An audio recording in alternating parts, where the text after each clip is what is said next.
जय हिंद प्यारे साथियों, स्वागत है आपका अपना YouTube channel education service knowledge में। आज हम बात करेंगे बिहार बोर्ड मैट्रिक परीक्षा 2025 class 10th Sanskrit Bihar board के द्वारा इंटरनेट पर जारी किया गया मॉडल सेट 1, उसी का प्रतिरूप लेकर आ गए हम। मॉडल सेट 1 आपकी परीक्षा के लिए, आपकी एग्ज़ाम के लिए बहुत ज़्यादा इम्पोर्टेंट है।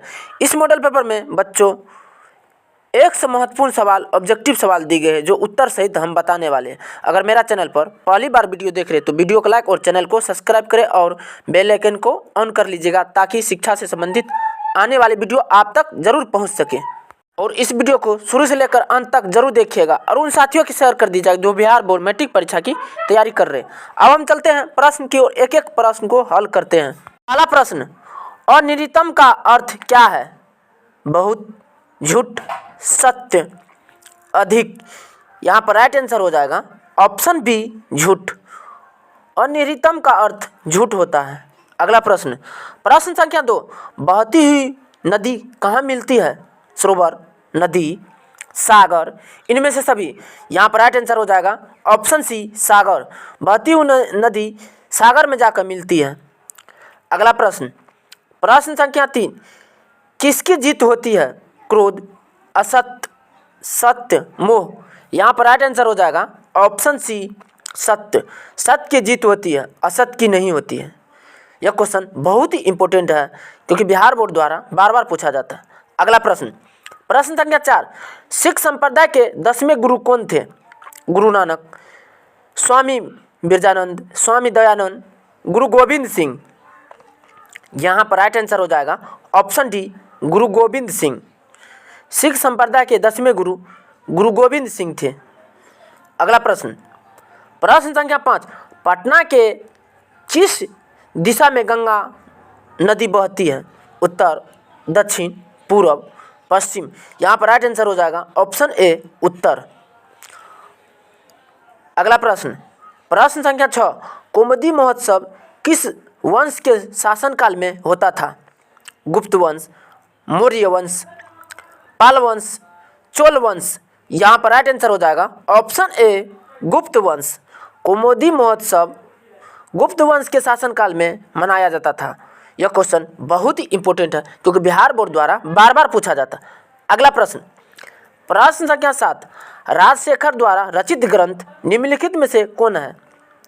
काव्य प्रकाश, काव्य मीमांसा, पुटनिमित्त, मेघदूत। यहाँ पर राइट आंसर हो जाएगा ऑप्शन बी, काव्य मीमांसा। अगला प्रश्न, प्रश्न संख्या 8, उपनिषद वैदिक वाङ्मय का कौन सा भाग है? मध्य भाग, अंतिम भाग, पूर्व भाग, मध्य और अंतिम भाग। यहाँ पर राइट आंसर हो जाएगा ऑप्शन बी, अंतिम भाग। अगला प्रश्न, प्रश्न संख्या 9, मेगास्थनीज ने अपने संस्मरण में किस स्थल का वर्णन किया है? पाटलिपुत्र, नालंदा, राजगिरी, बोधगया। यहाँ पर राइट आंसर हो जाएगा ऑप्शन ए, पाटलिपुत्र। अगला प्रश्न, प्रश्न संख्या 10, सतमें जयते किस उपनिषद से उल्लेखित है? मुंडो उपनिषद, श्वेतरो उपनिषद, कंठोपनिषद, ईशावास्यो उपनिषद। यहाँ पर राइट आंसर हो जाएगा ऑप्शन ए, मुंडको उपनिषद से। अगला प्रश्न, प्रश्न संख्या 11, अनुच्छेदम का संधि विच्छेद क्या होगा? अनुजोर छेदम, अनुजोर छेदम, अनुजोर छेद, अनुजोर छेदम। यहाँ पर राइट आंसर हो जाएगा ऑप्शन ए, अनुजोर छेदम। अगला प्रश्न, प्रश्न संख्या 12, मनोजोर रजनम की संधि होगी? मनोरंजनम, मनोरंजनम, मनोरजनम, मनोरजननम। यहाँ पर राइट आंसर हो जाएगा ऑप्शन डी, मनोरजनम। अगला प्रश्न, प्रश्न संख्या 13, अ जोड़ ए के मेल से कौन सा नया वर्ण बनेगा? ऐ, आय, अब, व। यहाँ पर राइट आंसर हो जाएगा ऑप्शन ए, ऐ। अ जोड़ ए से अ शब्द नया शब्द बनेगा। अगला प्रश्न, प्रश्न संख्या 14, देह रक्षा में कौन सा समास है? अवयवी भाव, बहुब्रीहि, द्वंद्व, तत्पुरुष। यहाँ पर राइट आंसर हो जाएगा ऑप्शन डी, तत्पुरुष। अगला प्रश्न, प्रश्न संख्या 15, किस समास का पहला पद विशेषण होता है? द्वंद्व, कर्मधारय, दीर्घु, तत्पुरुष। यहाँ पर राइट आंसर हो जाएगा ऑप्शन सी, दीर्घु। दीर्घु समास का पहला पद विशेषण होता है। यह क्वेश्चन बहुत ही इंपॉर्टेंट है क्योंकि बिहार बोर्ड द्वारा बार बार पूछा जाता है। अगला प्रश्न, प्रश्न संख्या 16, पुरुष परीक्षा का विग्रह क्या होगा? पुरुष परीक्षा, पुरुषाय परीक्षा, पुरुषन परीक्षा, पुरुष परीक्षा। यहाँ पर राइट आंसर हो जाएगा ऑप्शन ए, पुरुषाय परीक्षा। पुरुष परीक्षा का विग्रह होगा पुरुषाय परीक्षा। अगला प्रश्न, प्रश्न संख्या 17, अंग विकार के अर्थ में कौन सी विभक्ति होती है? तृतीया, चतुर्थ, तृतीया, षष्ठी। यहाँ पर राइट आंसर हो जाएगा ऑप्शन सी, तृतीया। अगला प्रश्न, प्रश्न संख्या 18, त्रयः डैश चरंती रेखांकित स्थान में उचित विकल्प क्या होगा? यहाँ पर राइट आंसर हो जाएगा ऑप्शन बी, मृगा। त्रयः मृगा चरंती। अगला प्रश्न, प्रश्न संख्या 19, आरक्षी लुढ़कात त्रायते किस सूत्र का उदाहरण है? यहाँ पर राइट आंसर हो जाएगा ऑप्शन ए, अपादने पंचमी। अपादने पंचमी सूत्र का उदाहरण है। यह क्वेश्चन बहुत ही इंपॉर्टेंट है। अगला प्रश्न, प्रश्न संख्या 20, उपसर्गों की संख्या कितनी है? 18, 7, 20, 22। यहाँ पर राइट आंसर हो जाएगा ऑप्शन डी, 22। संस्कृत में उपसर्गों की संख्या कुल 22 है। अगला प्रश्न, प्रश्न संख्या 21, प्रत्यागत पद में कौन सा उपसर्ग है? प्रति, प्रा, प्र, परि।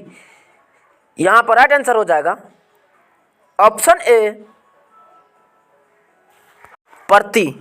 यहाँ पर राइट आंसर हो जाएगा ऑप्शन ए, प्रति। अगला प्रश्न, प्रश्न संख्या 22, लघुतरह में कौन सा तद्धित प्रत्यय है? तमप, तरप, तबियत, मयट। यहाँ पर राइट आंसर हो जाएगा ऑप्शन बी, तरप।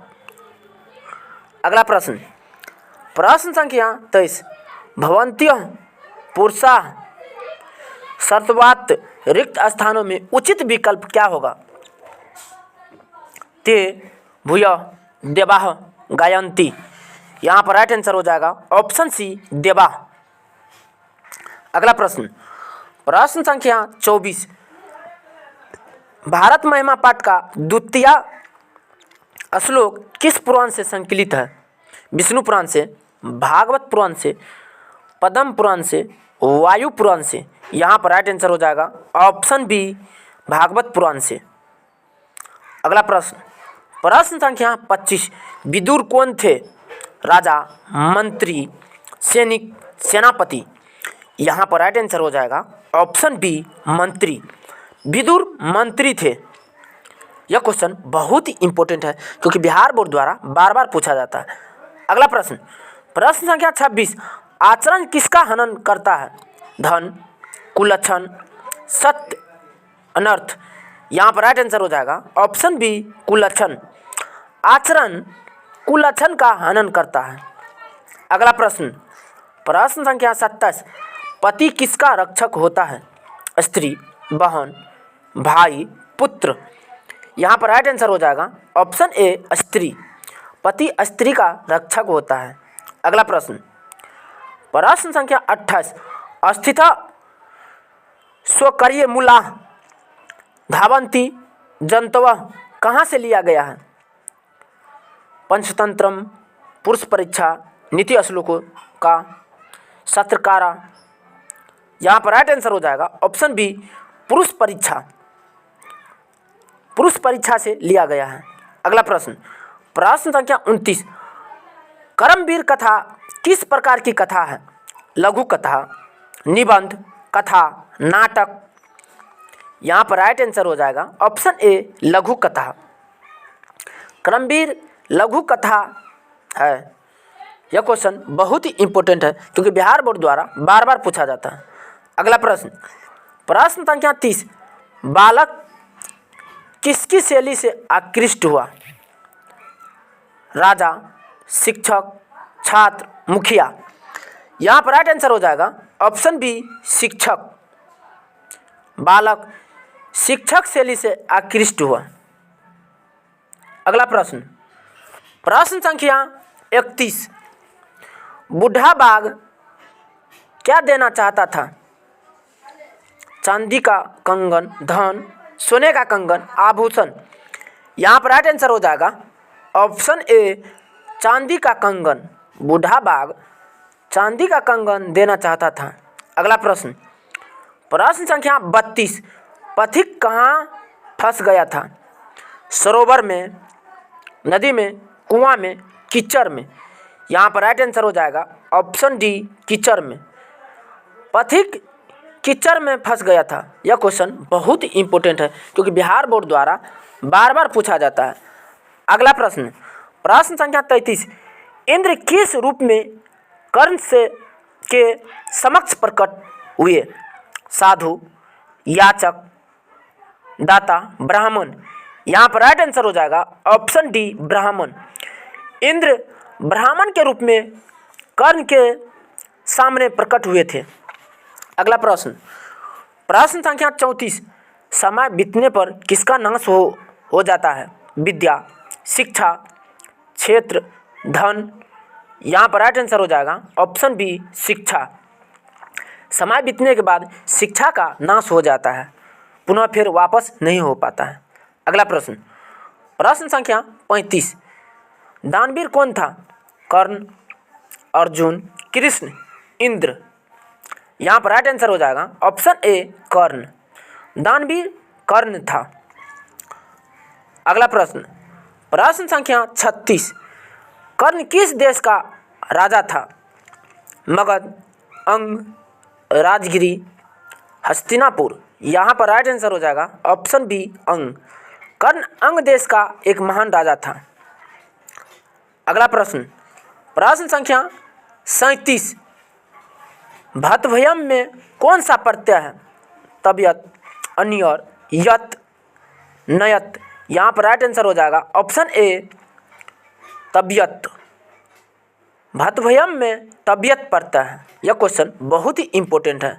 अगला प्रश्न, प्रश्न संख्या 38, कतवतु प्रत्यय से बना पद निम्न में से कौन सा है? कथितम, गतवान, जेतव्यम, नित्य। यहाँ पर राइट आंसर हो जाएगा ऑप्शन बी गतवान। अगला प्रश्न, प्रश्न संख्या 39, गुरु जोर स्थन से कौन सा पद बनेगा? गरिमा, गुरुवो, गरिष्ठ, गरियान। यहाँ पर राइट आंसर हो जाएगा ऑप्शन सी गरिष्ठ। यह क्वेश्चन बहुत ही इंपॉर्टेंट है क्योंकि बिहार बोर्ड द्वारा बार बार पूछा जाता है। अगला प्रश्न, प्रश्न संख्या 40, सीमन जोर टाप से निर्मित पद होगा?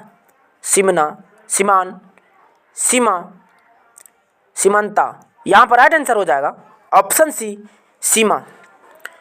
सीमन जोर टाप से सीमा प्रत्यय बन पद होगा। यह क्वेश्चन बहुत ही इंपॉर्टेंट है। धन्यवाद। तब तक के लिए इतना ही। मिलते हैं नेक्स्ट वीडियो में।